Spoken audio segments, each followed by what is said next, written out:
Hi, everyone. My name is Emma. I am a bookseller at Belmont Books located in Belmont, Massachusetts, if that wasn't clear. And we're so excited to have you all here for Gene and Zack talking about the Apocalypse 7, which is going to be very fun and interesting.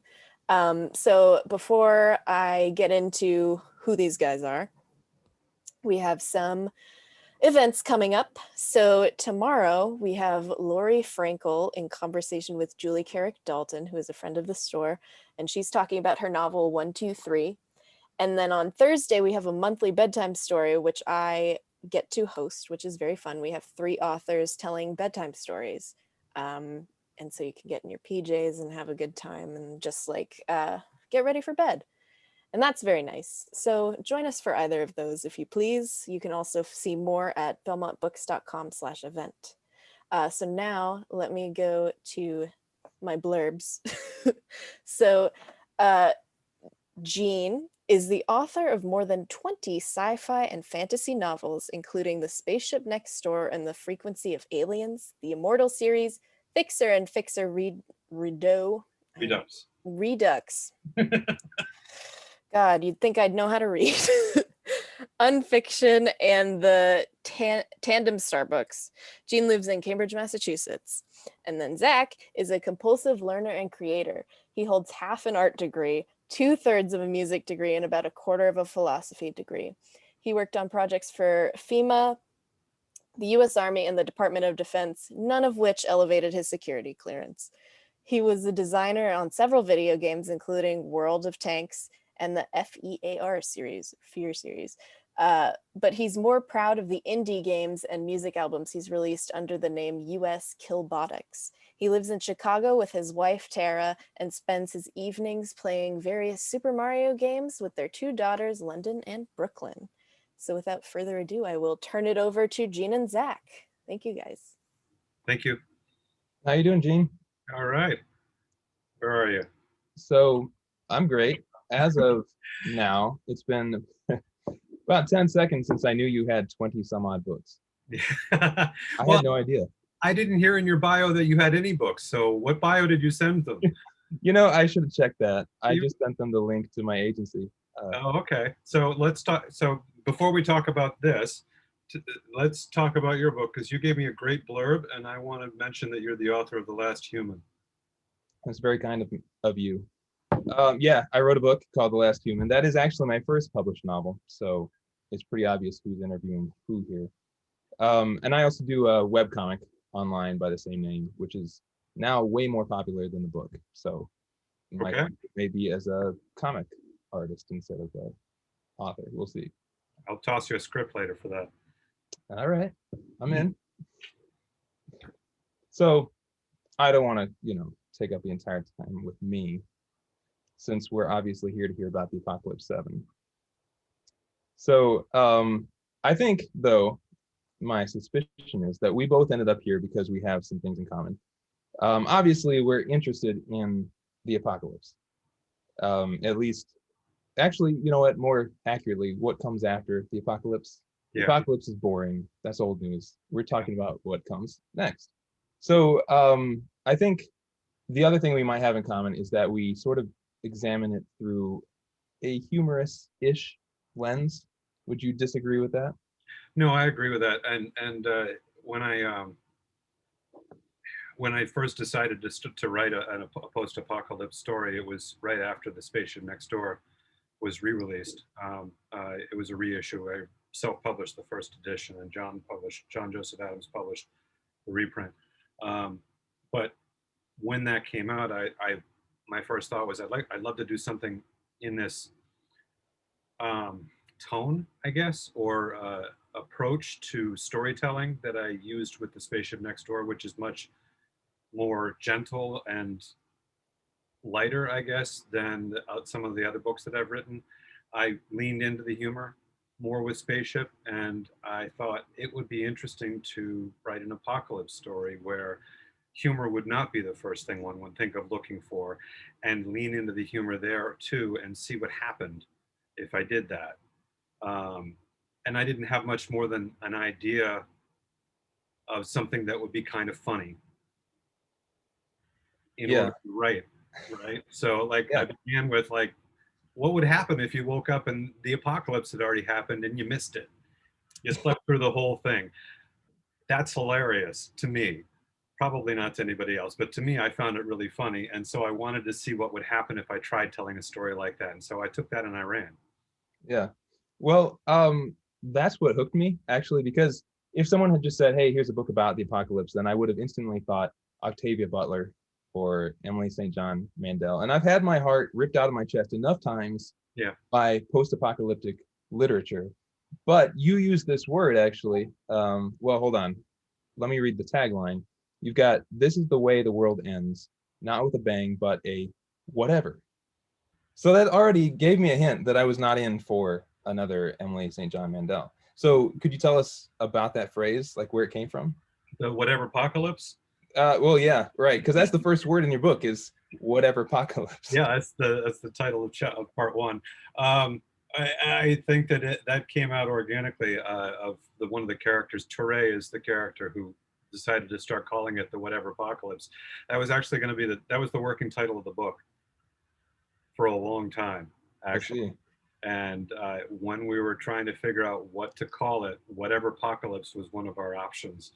Uh, before we went back to the Apocalypse 7, which is just the right blend of ominous and light, because it has a certain, I don't know, old movie quality to it. We're gonna all go out Yeah. and have an adventure sort of thing. Um, but yeah, and I'm not as well versed in apocalypse stories as I probably should be in order to qualify as a writer of apocalypse stories. But uh, I have found, and mainly from watching televised apocalypse stories, but I have found that there's more of a doom and gloom quality to them in general, and very much a man is the real monster sort of component to them. And I really didn't want to do that, and I cheated by making it so that there were literally only 7 people left, and there was no option. There were no teams. There were no tribes. There was no man against man for survival against with dwindling resources. There was only 7 people who had no choice but to get along because they were it. That was the end of humanity otherwise. Yeah, I really appreciated that because the more you talk about that, the more examples, like emotionally traumatizing examples, like McCarthy, right? Yeah.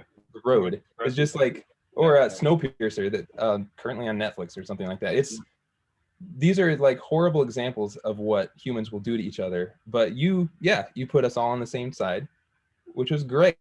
I really wanted something where everyone just got along. Yeah. Okay, I understand that.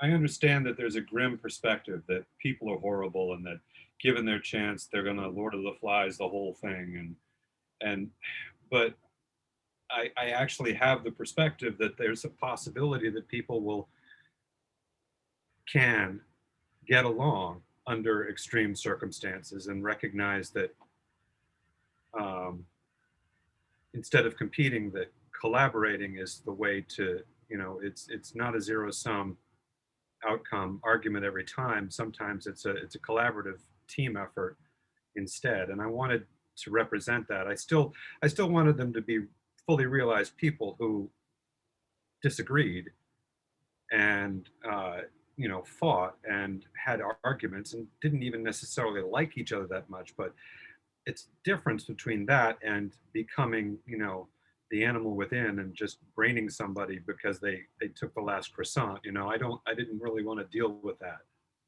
Yeah.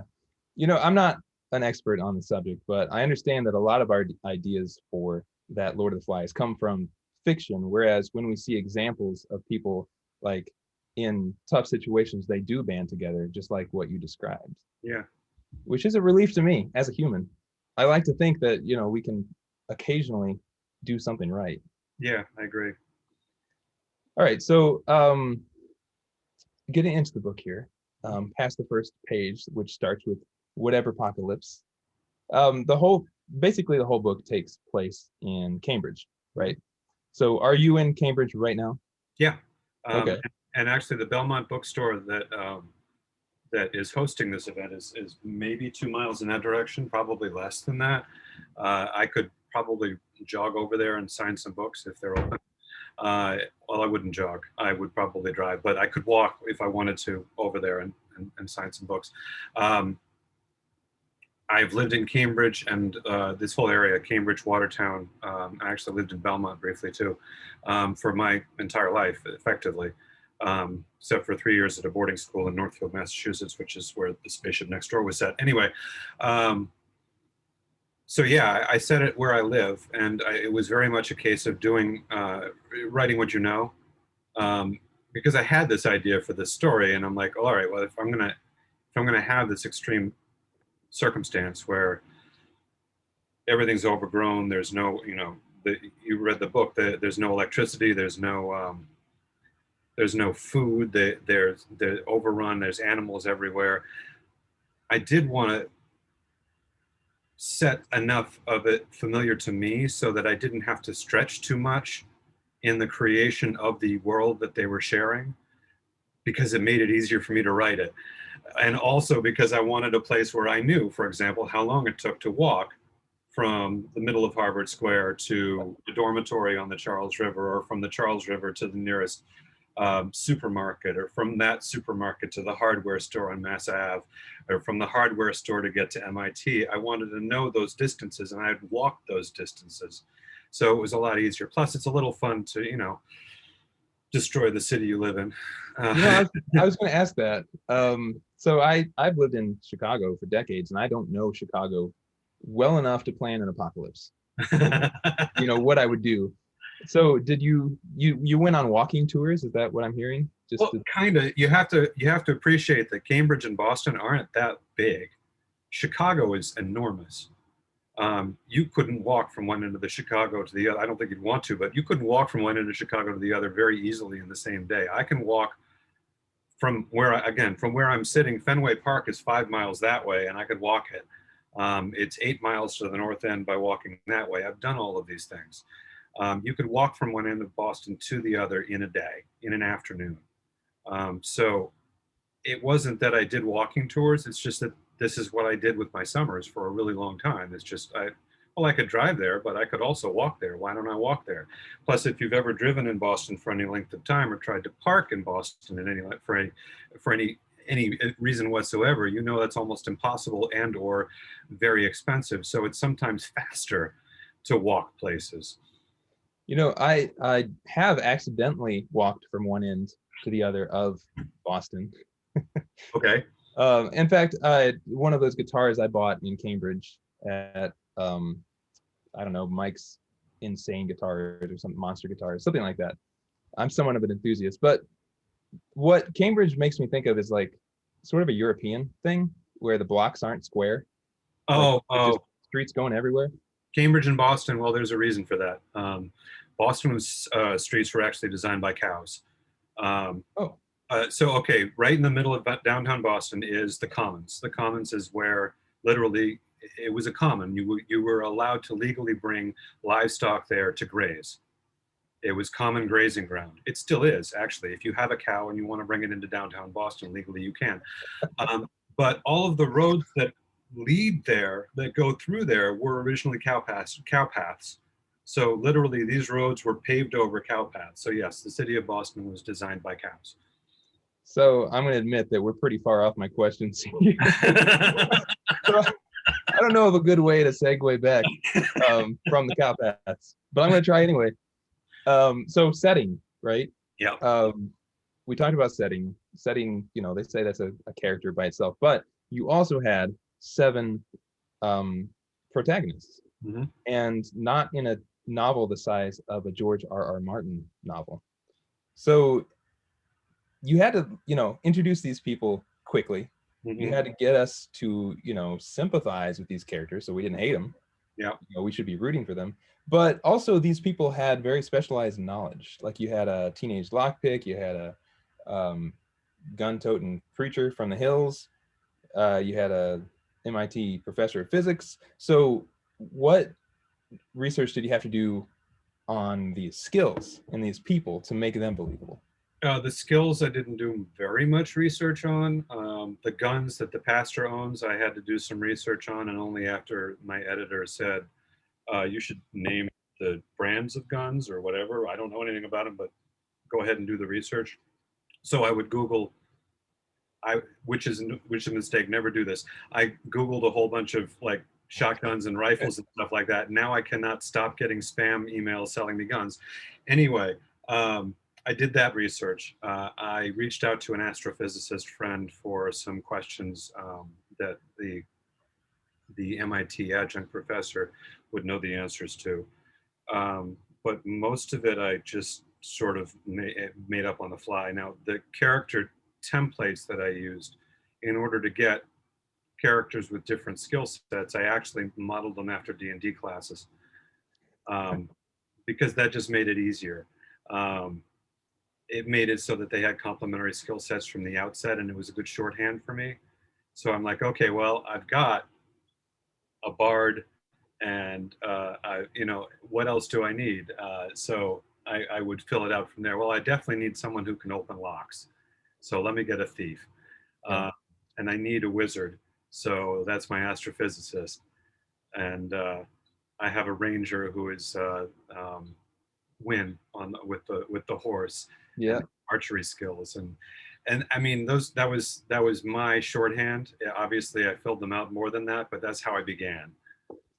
Did you even do the alignment chart for them? No, I didn't. And to counterpoint that, there's one character that I can't find a class for after the fact. I can't like retrofit her into a specific class, and that's Carol. But that's because I created Carol and Robbie first and then thought of the idea of doing this. Because I literally made up everything on the fly. I don't plot out in advance. So this whole thing was on the go. It was about 3 chapters in before I thought of doing it that way, of saying, well, I need more characters. What do I do? And then I thought of the D&D classes. I don't even know what made me think of that. So do you play D&D? I have not since the 1980s, which I don't know how old you are, but that probably makes me very old. But I was in high school. Before actually, I was in grammar school. Yeah, so that is an interesting leap that you just suddenly came up with that. Yeah. Yeah, I don't know. It's possible that I was already thinking about pitching this book to an editor who loves apocalypse stories and Dungeons and Dragons. I'm not gonna, don't hold me to that, but I'm gonna say that might have been a factor when or it just got it rattling around in my head.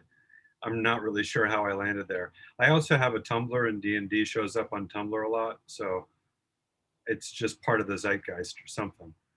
Yeah, it's kind of taken over a lot of areas where I frequent on the internet. It just, and I like to pretend I know what I'm doing, but I have not played a whole lot.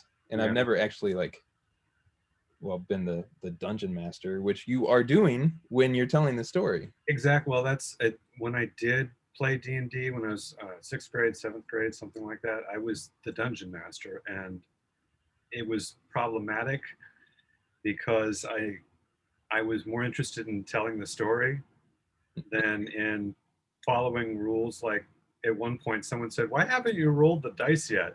And I'm like, oh right, I should do that. I was just going to give you what happened next. So yeah, I kind of screwed that up, but finally you found a medium where everybody else would just have to shut up. Right, exactly. This is my story. You're going to have to sit there and roll with it. Yeah. Was that intentional? Mm-hmm. Okay. No, that was exhaustion talking. Sorry, no, that was not intentional. No, I just wanted to pick it up if it was. Bravo. Right. Yeah, right. Looking through my questions here. So I have some good ones here, I think, because, well, the problem is I've read the book. Yeah. And the people here have not. And so it's very easy to spoil the book. Yeah. So I'll pitch you a softball here then. We talked about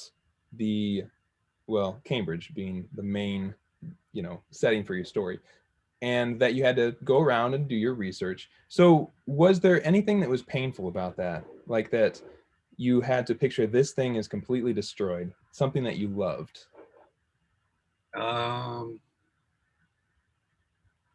Gosh. No, it's funny. When I walked around, the first thing I thought of was usually, what would this place look like if literally nobody else was here? And I really didn't have a problem with destroying. Okay. I think that's terrible. But I mean, I flooded downtown Boston. I tried to imagine what it would be like trying to escape Boston through a subway station that was underwater. Yeah. And honestly, that's just me following the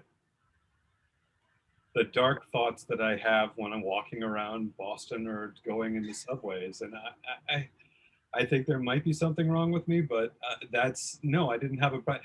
Well, part of the problem is that when I killed every single living being on the planet except for 7 people, I did it off camera. Yeah. I didn't have it happen. I could absolutely describe something like that. I have that in my toolkit. I just didn't use it for this because, again, I wanted it to be a story that I wanted it to be a cozy apocalypse story. That is quite a phrase. Yeah, that's what it is. It's a cozy apocalypse story. I mean, yes, absolutely, everyone dies, and it's terrible, but nobody who is alive witnessed it happen. They just find the results of it. And yeah, so, and they're all friends. Yeah, so, and no friends. So I mean, they did. And He said, yes, it is. Did you hear I that? heard something. I That was think weird. I have no clue what that was. we'll see if that's in the recording. I say, yeah. Keep Same. going. Sorry about that. Okay, no problem. So yeah, it's literally cozy. You got Yep. friends around a fire. I mean, yes, the world is over, but maybe it wasn't such a bad thing. And apparently, you didn't mind destroying it. No, I'm probably I probably need some therapy, but I think of this as my therapy, so I don't know. I'm glad we can fill that role for you. Yeah, well, that's thank you. I made a joke like 15 years ago that if I wasn't a writer, I'd be an axe murderer, and I think more than 1 or 2 people probably took me a little too seriously, but Well, now it's on video, right so now it's a permanent record. yeah, just writing that down here. So it's difficult to go through questions and answers without giving spoilers because it's a mystery box book and it's hard to talk about it in detail without giving away too much. Right. Yeah. So, which means that this next question, you may just say, sorry. But I told you that the intriguing part to me was that it was not shaping up to be your standard, like everyone's dead except for the cannibals kind of story. Right. And that was great. But then my ears really started perking up when it started getting weird. Uh-huh. Because it gets real weird. I mean, it's not like really what you've done is you've stuck 2 genres together. And I don't even want to say what 2 genres because that's kind of a spoiler of its own. I know. Well, I have allowed for the spoiler to say that it's the second genre is First Contact. If it's anything. I wasn't gonna say it. I know. I was trying so hard. I've already given that up in a couple of places, but if you read the back of the blurb, and there's also sparkly light shows showing up in humanoid shapes around the book in the early part of the book, and there's a dread of the darkness that looks back in a couple of places, and yeah, and so those hints are there, and I agree that's a spoiler, but it's a small spoiler, I think, and I apologize to anybody who thinks otherwise. Yeah, that would be me. Yeah, I'm okay with that. If you're okay with that. I am genuinely heartened by the fact that of all the reviews, and God help me, I read all the reviews, which is just a mistake. But any writer will tell you the same thing: never read the reviews, don't read the reviews. And I can't help it. I'm just like, what did I get today? And but I have yet to read anybody who said I saw the ending coming. Yeah, well, that makes sense to me. Yeah. Actually, that was where I was going with this question, actually. So in my opinion, my humble opinion, I think that a good story is like a good joke, where when you get to the end, it seems inevitable, but you did not see it coming, and that's what makes it funny, or that's what makes it a good story. Yeah. Only in looking backwards can you see the footprints were in the sand the whole way. Right. So when writing this story, when did you realize where it was going? I think that I was a third of the way through by the time I figured out what the ending was. I had already worked out. The mechanism by which the seven survived, and I had tentatively worked out what happened to everybody else a little bit later, and then I worked out what happens in the ending. And yeah, it's really hard to talk around this. No kidding. Uh, I it, I just one realized. yeah. Sorry, go ahead. One day I want to be on a in a meeting with or a group of people who have all read the book, and then we can really talk about it. But I, I I had the idea for how the ending was going to play out when talking through it with coworkers when I was supposed to be doing my job. So I thanked all six of the coworkers at the end of the book. They probably don't know why, and I left it at that. But yeah, I didn't figure it out ahead of time.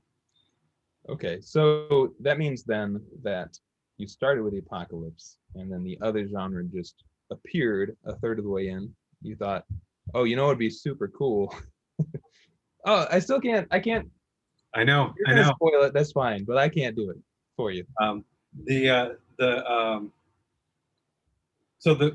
crux of the question was how to, I think, knowing what the ending was, how do you create breadcrumbs for it or hints of it so that when you get to the end, it seems like a logical inevitability that you just didn't see coming. Right. And I don't know an easy answer to that. Once I knew what the ending was, I deliberately started seeding foreshadowing of that or evidence of where that was going to go in here and there. And whenever I'm writing a story and I know where the ending is going to be, I start looking for ways to do that. And I get worried myself that I'm being not clever enough. And I sincerely worry that somebody is going to figure it out, or everybody is going to figure it out. That is my perpetual fear, is that the readers are going to be like, fucking finally. I can't believe it. I don't say that word. Finally, he told me what I already knew, and so I never want that to happen. So I'm glad I didn't do that here. That it didn't. That you didn't get to the ending and go, well, of course, obviously, I knew that all along. There were other elements that, and I can't talk about details again, but there's a review that I read that said something like, I had already figured out what happened, what was revealed on page 228. That's what the review said. But that's okay, because the ending took me by surprise. I'm like, okay, good. So the part on 228, I'm glad you figured it out ahead of time. I revealed it on page 228 because I figured everyone else would have figured it out by now. So it seemed like a good thing to do at that point. That's the end of part one. I don't know if that helps you at all. I will review after this. Okay. But either way, I'm glad that guy wanted to let us know that he figured it out. Yeah, he wanted us to know that he was clever enough to figure that out ahead of time. And I think a lot of people did figure that part out. In fact, I've seen some reviews mentioning it explicitly as if it's not a secret. So anyway. Yeah. So of all that weirdness, which we can barely mention, other than the massive spoiler you've already dropped, What, if you can answer this, what's your favorite piece of weirdness that you threw at your characters? Through the characters. Well, they're the ones ultimately dealing with the I weird. know. Well, that's, I mean, and you mentioned the 7 characters, and it's not a George R. R. Martin length story. And I probably should have dove right in on that a little bit more, because the fun part of this for me was having 7 point of view characters at all, because that was fun and challenging, and trying to figure it out, as you said before, making them all sympathetic and interesting right away from the jump. So in a roundabout way of answering your question, I think the most fun thing I threw at the characters was just the situation that they woke up in, where the apocalypse had happened and they had to figure that out and figure out what to do about it. Because that was the opportunity that I had to give them um, give them all of the character development that I needed to make them sympathetic, and to flesh them out in general. Was you drop somebody into the middle of a situation, and you find out who they are very quickly, and they become sympathetic very quickly. So it's sort of a shortcut, and it was the best way I had to figure out who they were. Gotcha. So I just had to go check out the end of part 1 to see what that was. And so now I need to change my blurb for the back of your book to "I figured it out by page 228." Yeah, that does seem like it was pretty clear what you were doing there, and it was intentional. It Yeah. was the breadcrumbs that were Right. leading us to the end. Obviously, we didn't know the end by then, but it was pretty cool that it was starting to get weird. Well, the other thing that I think that it's interesting from my perspective. I'm writing for characters who don't know they're in a post-apocalyptic story, right? They don't know what they should have just jumped ahead to, like, oh my God, everyone's dead. I wanted them to figure that out. I wanted them to figure out that they had to figure out how to survive and all of that on their own. Um, I didn't want them to make, of course, obviously, jump to its conclusions that readers might make, because they're not reading the book, they're living it. Yeah. So I had to balance that out a little bit to try to figure out how to make it so that they didn't seem stupid, but also so that their reactions were in line with what I would expect, even if the reader is sometimes ahead of them. Yeah, I know that challenge. Okay, so one more question on the characters there. So of the 7, surely one of them was your favorite to write. Which one? Um, And we don't know names, so you have to describe, who. right. Well, actually, it's difficult because I liked all of them for different reasons. There were parts of Paul that I loved writing, Pastor Paul. I loved writing his Gun guy, right? well, not his gun thing, his religiosity fascinated me. His faith intrigued me, because I feel like I felt like that was worthy of diving into. His the parts of it where God, it's hard to not give spoilers. The parts where he had questions about free will was Yeah. a very interesting part to write for me. I loved writing for Wynn. Um, I think maybe her chapter was one of my favorites to write. Her first chapter. Is that Uh, Horse Girl, right? yeah. Okay. But and this has been interesting, because again, I'm looking at a lot of the reviews, and I have found that the favorite character for a lot of people, and sometimes it's mine too, isn't any of the 7. It's Elton the horse. Yeah. I highlighted some Elton stuff. Yeah, everyone loves That's Elton, pretty good. and it's interesting because in the climax, in the first draft, I debated whether Elton was going to make it to the end, and I'm glad I didn't. I will log off right now. Yeah, I'm telling you, people would have been like, "That's worse than shooting the dog or drowning the baby. Just don't kill the horse." Yeah. Okay, so you liked your your ranger and your cleric, Yeah. and then the party familiar Uh, or pet. yeah. Okay. So those were fun. I think that writing for Carol, who is a blind woman, Yeah. was an interesting experience because I had to, I'm clearly not blind. I had to imagine what that would be like and try to write from that perspective without diminishing or condescending it. Yeah.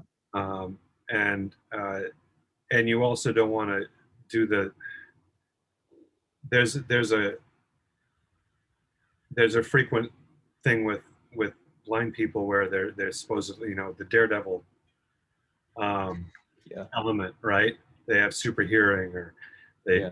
and and I actually explicitly, she does notice things that others aren't noticing because she's listening and whatever, and that's fine. But I even made a point of having her say that she couldn't hear it better than anyone else. She was just paying better attention. Yeah. Um, so that's the character that I can't put a class on. Um,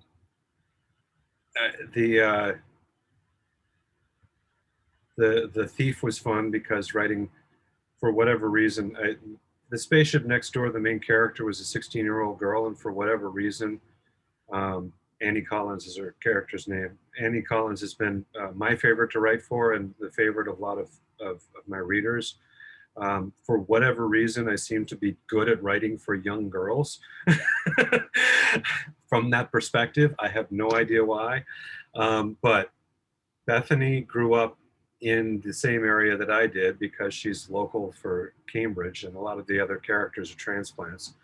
Um, I gave her a piece of my life in her story when she's in the library, and she goes into the stacks and finds um, a copy of a bound book of the comic Pogo from like the 1940s. Yeah.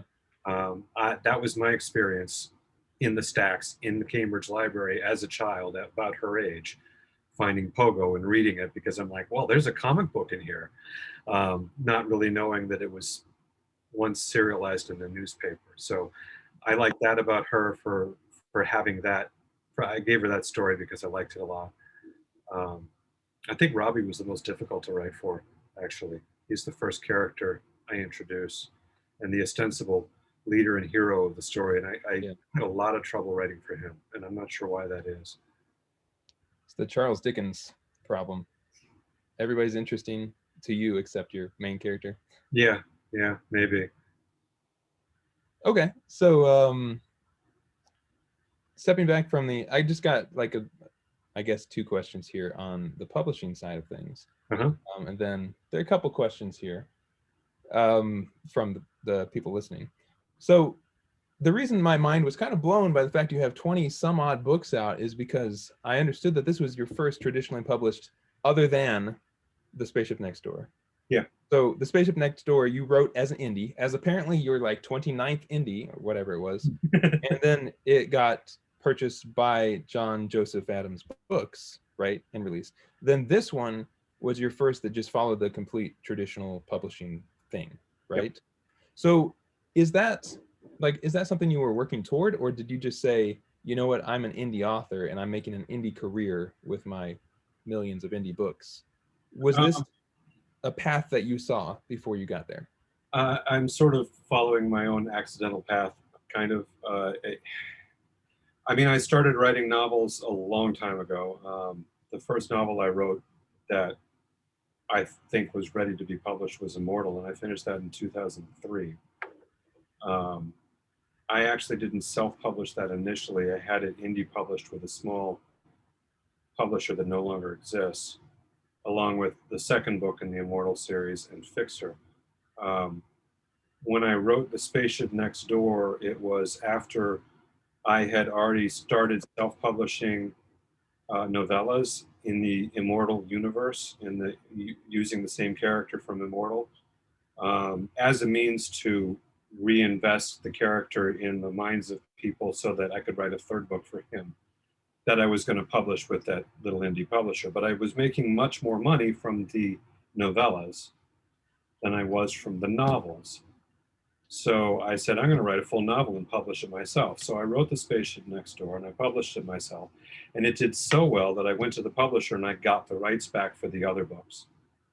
And I republished all of those. And then from that point, for, well, actually for only a year and a half, I was fully indie published with no publisher involved at any point anywhere. Then John sent me an email asking about the rights for The Spaceship Next Door for a reprint. After that, now I've been publishing novels through all of this, and I write novels and publish them very quickly, as you might imagine at this point. Obviously. So what I have figured out is that there's a way to do this so that I can do both, where I'm publishing a new novel every 6 to 9 months. And I've also got a novel sitting So fast. with a publisher ready to go, hopefully. That's the plan. This is the first time it's been executed per se. I mean, the goal here, right, is for the Apocalypse 7 to come out, do well, for me to go and say, okay, let me write the next thing, standalone book, and bring it to the publisher. And because the Apocalypse 7 did well, they'll be happy to have it. Or did so well that I'll be able to bring it out to somebody else and market it to somebody else. But in the meantime, because the publishing schedule for traditional publishing is like this, Right. because my contract I signed with John for the Apocalypse 7, I signed in Thanksgiving week of 2019. It didn't come out until May of 2021. So for that entire span of time, I was still publishing novels. So this works out with advances, which is nice, but in lump sums with big gaps in between. Self-publishing, I'm getting paid every month. So the value of it is for each thing to supplement the other. So right now, the approach is to self-publish series books or continuations of existing books that I already published, like a third Fixer book or a third book for the Spaceship Next Door series. And I started a new sci-fi series called Tandem Star. So I'm publishing series books, self-publishing, and I'm bringing standalone books to publishers. Gotcha. So, well, actually, I'm just going to skip because one of these Q&A questions is exactly that. Do you mix a real job with your writing, or was my mom wrong about that? No, your mom was right. I knew it. I'm still working full time, and I'm writing on weekends and nights. And fortunately, I've been doing the same job for so long that you spend enough time in the same place, and the vacation time that they give you is enough to make you think that they just want you to go away.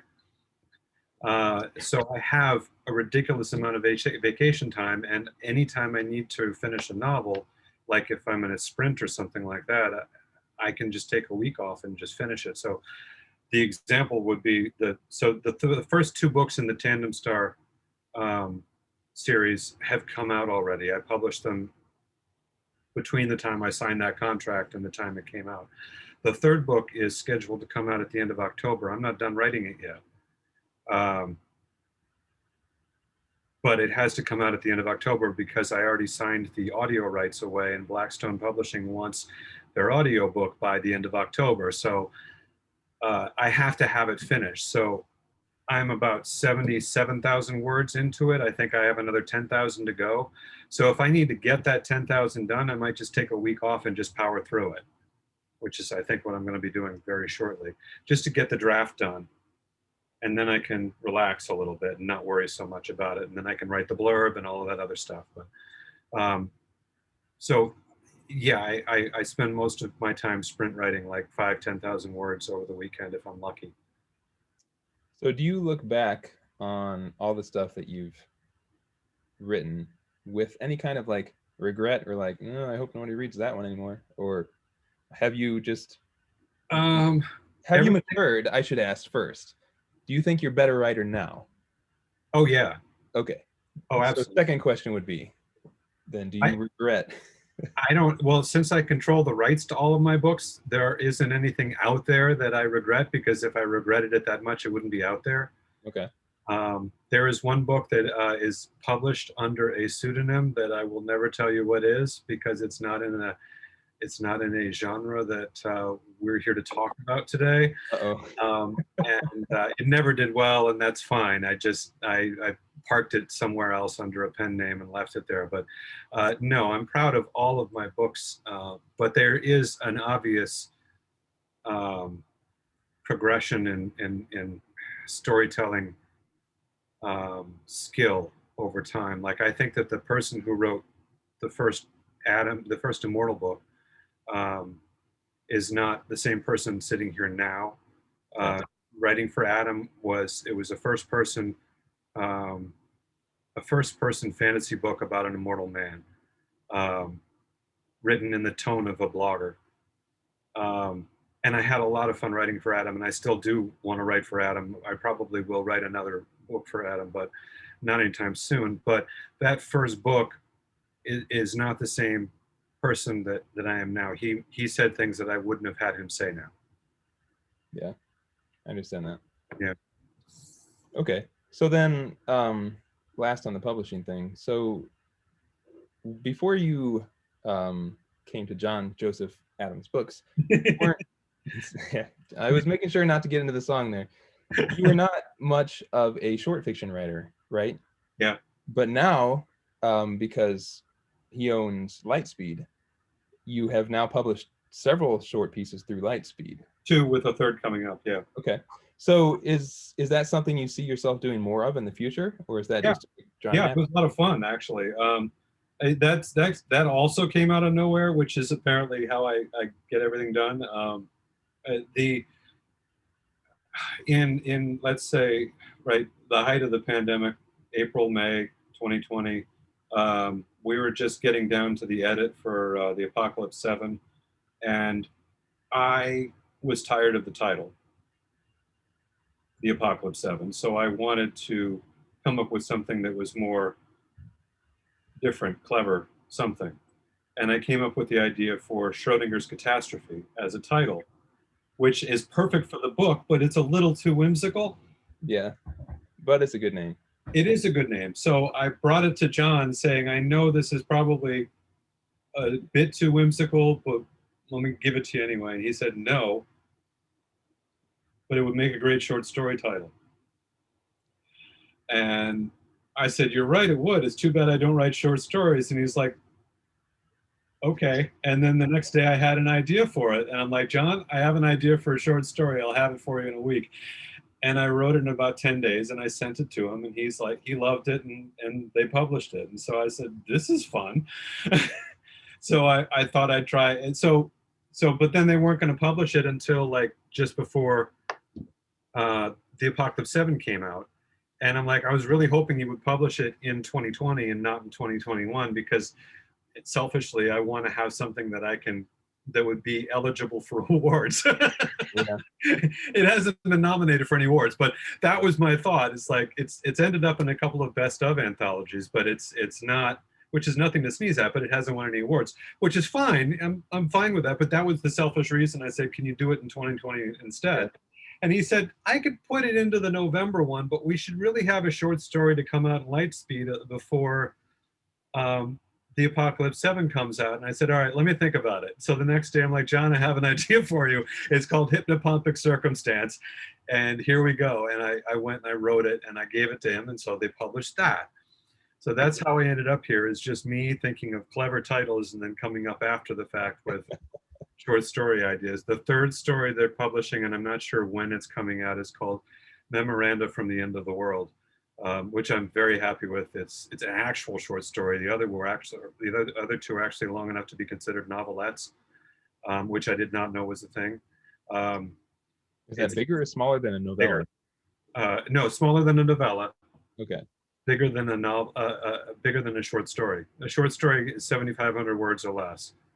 A novelette is 7,501 to, I think, 1750 maybe. I forget. Okay. So they're both Schrodinger's Catastrophe and Hypnopompic Circumstance are considered novelettes. Memoranda from the End of the World is an actual short story, and the only way I was able to pull that off was to literally, it's the end of the world told through interoffice memorandums. Huh. So back to the end of the world. There's only so, yeah, here I am again. There's only so many ways you can make an interoffice memorandum interesting or funny, and so I forced myself to be limited that way, and that worked. Yeah, that that's worked good. really well. Well, I have two more things from the Q&A here. One is just a thank you from Glenn, who says, thank you for not forcing the characters into cannibalism. And that also comes from me. You're welcome. We both appreciate that. There were no people left to eat. Well, yeah, Donner Party probably didn't have that many people either, but well, that's fair. You had the choice, and you chose the right direction. Yeah. And then, so Joseph DeLuca, who has already confessed to making the horrible loud noise earlier. Thank you, Joe. Yeah, he blamed it on me, but apparently it was him. So this is probably only half a question, because otherwise it might be a little awkward. So just to be clear, so you haven't read The Last Human, right? I have not. Okay, so I'll answer the other half. So the question was, what are your favorite characters from each other's books? So my favorite character is going to have to be the preacher, because I got so irritated with that dude. I mean, at first, like, I really liked, well, the guy's personality, obviously, and the very practical nature of his faith, of like, well, you know, you start from a certain worldview, and you make the same decisions everybody else would make, except you start with different, you know, underlying axioms, and you end up being that preacher guy. Yeah. And I really like that. And when I closed the book, I was still irritated with him, but I like the idea of like following somebody to their conclusions instead of the author's conclusions. And I thought you did it pretty well with that guy. Thank you. What was his name? Paul. Paul. Yeah. Yeah. I mean, and I feel like I owe you an apology for having not read The Last Human yet. Oh. I should have picked it up as soon as I read your blurb of The Apocalypse 7. Anyway. Really not a problem. The challenge, as I'm sure you know, is you have to write characters whose firmly held beliefs you don't always agree with. And I'm not saying I agree or disagree with Paul's perspective, but I don't agree with it with the ferocity that he holds. But I needed to credibly present that perspective in a way that respected it, not making light of it or making fun of it or making it a joke or making it comical. I wanted to present a sincere perspective of faith from somebody who held it as strongly as he does, and that's always a challenge. I remember creating a character for a play. It wasn't even a full play. It was in a playwriting class, but he was a serial killer, basically. He was a bad person, and I had to really get into his head to create that person, and I really didn't enjoy it, but I understood how to do it. And I don't know how often I can do that again, but any character's perspective, it's a challenge to do that and to try and get into that. Do we have another question? Yeah, we got one more from Glenn. Glenn, who was the guy, glad you didn't, use any cannibalism. So the question is, how does your regular cycling help with planning your writing? Or are you just dodging traffic and staying alive? Oh, the cycling. Yeah. I have, I confess that I haven't been biking regularly for a little while now. I used to bike to work daily, which was 20 miles in each direction, which is uh, foolish. But it's okay because the Boston area in general is very forgiving to cyclists. I wasn't dodging. I was mostly using there's a certain Zen quality to biking, where you're either not thinking of anything, which is great, or your mind is drifting to places that help you write. Because I used to solve plot problems while biking to work. Uh, it was a conscious thing. When I was trained up enough so that the next thought wasn't, I'm going to die, I'm going to die, I'm going to die, I can't breathe. My legs are hurting. Please turn red so I can stop biking for a minute. When I wasn't doing that and I was allowed to just drift, I was able to say, okay, let me try and solve a problem. And by the time I got to work, or by the time I got home, I usually had written out in my head what was supposed to come next. Since I'm not biking as much anymore, now I'm mostly doing that when I'm supposed to be sleeping, which is a problem. I understand. That's also known as the shower effect, I think. Yeah, yeah. That's why all the genius, well, the eureka, I guess literally eureka. Right. Bathtub In a story, tub. right? Yeah. Yeah. Absolutely. Naked through Rome. Yes. Yeah, that's what we're all doing, running naked through Rome with an idea. Well, that is all the open questions in the Q&A, and that is all my questions as well. I see Belmont Books just unmuted. Oh yeah, that was great. I had a great time with that. Good. I know that I wasn't here technically, but I was having a great time and laughing along. So this was great. Thank you both so much. Yeah, Glenn responded. Oh, He says, thanks. I'm fascinated by how you can write so many books that I enjoy. thank you, Glenn. So thank you all so much for coming. This was great. Definitely, I dropped links to where you can buy both Gene and Zack's books. And thank you for being such a great audience and for interacting with us and everything. We really appreciate it, and we hope to see you soon at other events. So thank you, Gene and Zack, for being here. Thank you. Thank you, Belmont Books. I'll swing by and sign books. Great. Awesome. We'll hold you to that. All right. Thanks, everyone. Good night. Good night.